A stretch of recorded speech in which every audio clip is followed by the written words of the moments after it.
India Alliance members, whose months-long alleged slander campaign against Sanatan Dharma has given the BJP a lot of ammunition in this Lok Sabha elections. To add to that, BJP has been attacking the Congress over skipping Ram Mandir's Pran Pratishtha.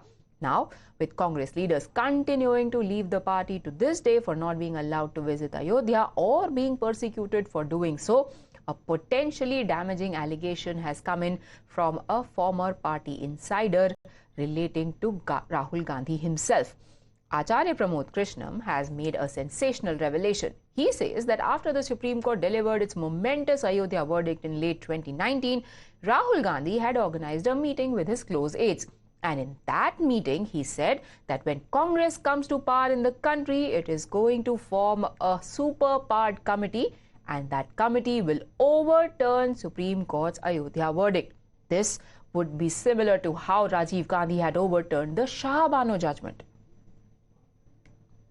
मैं कांग्रेस में 32 साल से भी ज्यादा समय मेरा बीता है। जब राम मंदिर का फैसला आया, राम मंदिर बनना शुरू हुआ, उसके बाद राहुल गांधी जी ने अपने नजदीकी लोगों की एक बैठक में अमेरिका के रहने वाले अपने एक शुभचिंतक के कहने पर, इशारे पर, सलाह पर यह बात कही थी कि अगर हमारी सरकार बनती है तो हम सुपर पावर कमीशन बना करके राम मंदिर के फैसले को पलट देंगे। उन्होंने ये भी कहा था जिस तरह शाहबानो का फैसला राजीव गांधी जी ने पलटा था, 3 तलाक के मुद्दे को लेकर के शाहबानो का फैसला, सुप्रीम कोर्ट का जो फैसला था उसको बदल दिया गया था। तो जब शाहबानो का फैसला बदला जा सकता है तो राम मंदिर का फैसला क्यों नहीं बदला जा सकता है? Now, naturally, this statement has become a major political talking point, especially given its timing, just a day after Prime Minister Narendra Modi did a roadshow in Ayodhya and paid obeisance at the Ram Mandir. The BJP as well as the priest of Hanumangadi temple in Ayodhya have both seized on Acharya Pramod Krishnam's allegations. Congress is against the abrogation of Article 370. No wonder Congress is against all of our national interests. No wonder Congress wants to reverse all the 10 years of positive gains Modi ji has made. That is why people are very clear. They will not give Congress an inch during this election. For the very first time after independence, you will see Congress going below 50 seats. The great example for that is Rahul Gandhi ji himself not contesting in Amethi and going to Raebareli. देखिए, आचार्य प्रमोद कृष्णन जी ने सही कहा है, क्योंकि इससे हम आकलन लगा सकते हैं। जब राम मंदिर के विरोध में 16-16, 17-17 वकील खड़े कर सकते हैं, किसी भी प्रकार से काम शुरू किया जाए, इससे फायदा बीजेपी को मिलेगा। तो इससे प्रत्यक्ष उदाहरण यह है कि वाकई में आचार्य प्रमोद कृष्णन ने सही कहा कि राहुल गांधी ने मीटिंग की होगी। इसलिए राहुल गांधी ने मीटिंग की होगी क्योंकि राहुल गांधी को सनातन से कोई प्यार नहीं, तो सिर्फ एक कौम, एक मजहब, एक संप्रदाय से प्यार प्रेम है। राहुल गांधी उस फैसले को पलटकर पुनः बाबरी मस्जिद का निर्माण करते, क्योंकि कांग्रेस के बड़े बड़े 2-3 नेताओं का मैंने वीडियो क्लिप सुना है। चुनाव प्रचार के दौरान उन्होंने कहा है कि सरकार बनने दो और पुनः बाबरी मस्जिद का निर्माण करेंगे।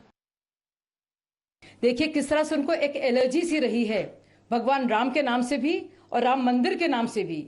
यहां तक कि प्राण प्रतिष्ठा के दिन इतने बुलाने के बाद भी कोई वहां से आया नहीं, और जो उनको नफरत है इनके दिल में भगवान राम के लिए, वो साफ जाहिर होती है। उनका न्याय पत्र देखिए, पूरी तरह से मुस्लिम लीग की छाप है। तो मैं यकीन कर सकती हूं कि राहुल गांधी के मन में ये जरूर रहा होगा कि किस तरह से वो जो बिल्कुल जो एक मुस्लिम वोट बैंक वाली जो सोच है, मुस्लिम लीग वाली जो सोच है, जो पाकिस्तान परस्त सोच है, उसको आगे बढ़ाते हुए वो किस तरह से एक ऑर्डिनेंस लाकर राम मंदिर के फैसले को ही उल्टा दें। ये आसानी से यकीन किया जा सकता है।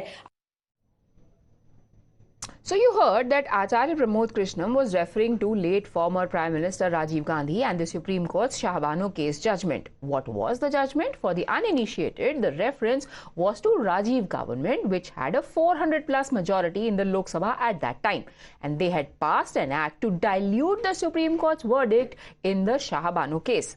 The verdict originally had been that after Supreme Court heard the criminal case filed by a Muslim woman, Shah Bano Begum, on her husband divorcing her in 1978. In a landmark unanimous verdict of 5 justices, the court had ordered that she be paid alimony by her husband. This led to protests by Muslim leaders claiming that the verdict violated their Muslim personal laws. Kowtowing to this pressure, the Rajiv government had passed its controversial act. It is also important to note that Acharya Pramod is no longer a Congress leader, falling out with it over Ayodhya, and his old party and its leaders have taken off their gloves in their response.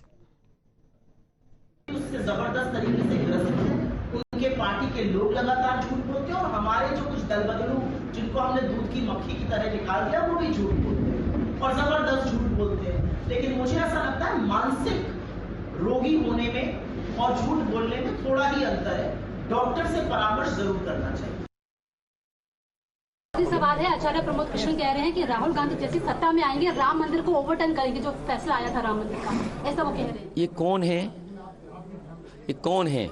ये वो हैं जिन पर जमीनों को लेकर बहुत आरोप थे। एक जमाने में जमीन कब्जा की थी, बहुत बड़े आरोप थे। ये सत्ता के साथ चलते हैं, जिसकी सरकार होती है उनके साथ हैं। जैसे कहा जाता ना, जिसका दाना उसका गाना, वो भी जिसकी सरकार उसके साथ। देखिए, वो व्यक्ति कौन है, क्या है, पैसा कहां से आया, इसकी जांच होनी चाहिए। लेकिन मुझे लगता है अभी किसी प्रकार के निष्कर्ष पे निकलना बहुत जल्दबाजी होगी और भारतीय जनता पार्टी की सरकार को इस प्रकार से जनता को बिना जांच के, बिना इन्वेस्टिगेशन के भ्रमित करने का काम नहीं करना चाहिए। देखिए, वो भारतीय जनता पार्टी के साथ है अब, और मुझे लगता है कि भारतीय जनता पार्टी के साथ जाते ही इस प्रकार की भ्रम अब है ना, कोई कुछ भी बोल सकता है। जब वो वहां पे जाता है ना, वो दिन को रात और रात को दिन कुछ भी खिचड़ी पका सकता है। वो जो बोलेगा किसी के कहने पे बोलेगा। अगर उनको बोलना था तो तब यहाँ पे वो बोल सकते थे। मैं प्रमोद आचार्य कृष्णन जी और ऐसे तमाम हमारे भाई जो कांग्रेस छोड़ के गए हैं, अपने हो सकते व्यक्तिगत कोई पीड़ा से, कोई डर से, कोई दुख से, कोई प्रेशर से, मैं उनको ये कहूंगी, सत्यमेव जयते, सत्य की जीत होती है। Time now for us to take a very quick break. On the other side, all the latest headline making stories. आप हर बार जब चुनावी रैली में जाते हैं, आप कहते हैं कि भारत मेरे तीसरे टर्म में 3 नंबर की इकोनॉमी बनेगा।